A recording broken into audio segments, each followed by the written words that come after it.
ఇసుక ఆంధ్రప్రదేశ్కు అంతర్జాతీయ పెట్టుబడులను ఆకర్షించడమే ప్రధాన లక్ష్యంగా ముఖ్యమంత్రి చంద్రబాబు స్విట్జర్లాండ్లోని దావోస్ పర్యటన చేస్తున్నారు. ప్రపంచ ఆర్థిక వేదిక వార్షిక సదస్సులో పాల్గొనేందుకు ఆయన ఉన్నత స్థాయి బృందంతో కలిసి ఆదివారం రాత్రి విజయవాడ నుంచి పయనం అయ్యారు. ఈ పర్యటనలో సీఎం వెంట మంత్రులు నారా లోకేష్, టీజీ భరత్, పలువురు సీనియర్ అధికారులు ఉన్నారు.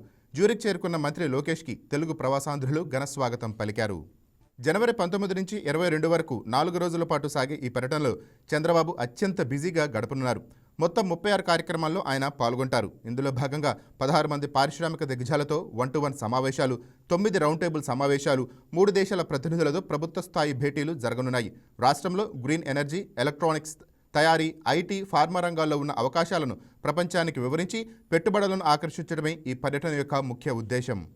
ఈ పర్యటనలో భాగంగా Chandrababu IBM CEO Arvind Krishna, Google cloud CEO Thomas Kurian, Nvidia vice president Kalista Redmond, Tata Sons chairman N Chandrasekaran, JSW group chairman Sanjit Jindal వంటి వ్యాపార ప్రముఖులతో సమావేశమవుతారు. అలాగే యుఏఈ ఆర్థిక పర్యాటక శాఖ మంత్రి అబ్దుల్లా బిన్ ఖౌద్ అల్మర్రీతో భేటీ కానున్నారు. ప్రపంచ వేదికపై రాష్ట్రానికి ప్రత్యేక గుర్తింపు తెచ్చేందుకు దావోస్లో వరుసగా 2వ ఏడాది కూడా ఏపీ లాంచ్ పేరుతో ప్రత్యేక పెవిలియన్ను ఏర్పాటు చేశారు. దావోస్కు వెళ్లే ముందు జ్యూరిచ్లో 20 దేశాల నుంచి వచ్చే ప్రవాస తెలుగువారితో నిర్వహించే కార్యక్రమంలో పాల్గొంటారు. ఈ పర్యటనకు ఖర్చులను ఆంధ్రప్రదేశ్ ఎకనామిక్ డెవలప్మెంట్ బోర్డు భరిస్తోంది. జనవరి 23న సీఎం బృందం తిరిగి హైదరాబాద్ చేరుకుంటుంది. ఇసుక దీనిపై మరింత సమాచారం బిందు ఫోన్ ద్వారా అందిస్తారు. బిందు చెప్పండి.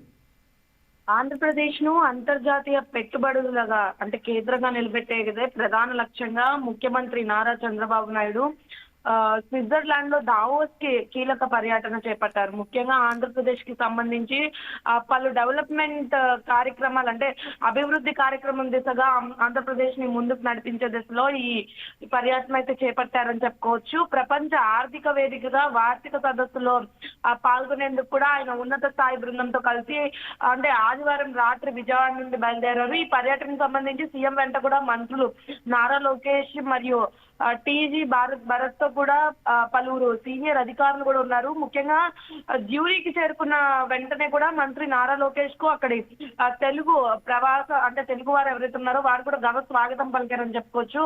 జనవరి 19 నుంచి 22 వరకు 4 రోజుల పాటు సాగే ఈ దావోస్ పర్యటనలో ముఖ్యమంత్రి చంద్రబాబు అత్యంత కీలకమైన అంశాల మీద అయితే పర్యవేక్షించున్నారు. అంతేకాకుండా బిజీ షెడ్యూల్ తో కూడా ఉంటారని చెప్పుకోవచ్చు.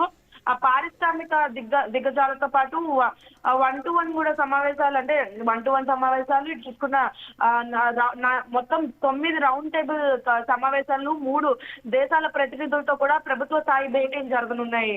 కానీ ముఖ్యంగా ఆంధ్రప్రదేశ్ కి సంబంధించి గ్రీన్ ఎనర్జీ మరియు ఎలక్ట్రానిక్స్ తయారీ రంగంలో కూడా ఐటీ, ఫార్మా వంటి కీలక రంగాల్లో ఉన్న విస్తృత అవకాశాలను ప్రపంచానికి వివరించి భారీ పెట్టుబడులను కూడా రాష్ట్రానికి ఆకర్షించడమే ఈ పర్యటన ప్రధాన ఉద్దేశం అనుకోవచ్చు. ఎందుకంటే ఆంధ్రప్రదేశ్ ని అన్ని రంగాల్లో డెవలప్ చేయాలనే ఒక ఉద్దేశంతో అయితే ఈ పర్యటన చేపట్టాలని పరిశ్రమల వైపు చూసినా కూడా డెవలప్మెంట్ అనేది ముందు సాగితే యూత్ కి మంచి అవకాశాలు వస్తాయని కూడా ఒక ఆలోచనతో అయితే ఈ ఏదైతే ప్రభుత్వం వెల్లడించిన ఈ పర్యాటకు సంబంధించి ఉందో ఇవన్నీ చేస్తున్నారని చెప్పుకోవచ్చు. ముఖ్యంగా ఈ సందర్భంగా CM Chandrababu Naidu IBM CEO Arvind Krishna, Google సంబంధించిన క్లౌడ్ సీఈఓ దామన్ కురియన్ తో కూడా కొన్ని సమావేశాలు పెట్టున్నారు.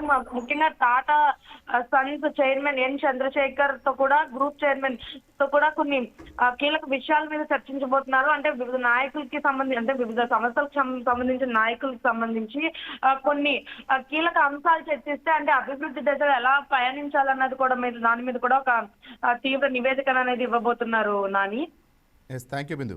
Please subscribe to YK TV Network. Please subscribe to YK TV. Please watch YK News.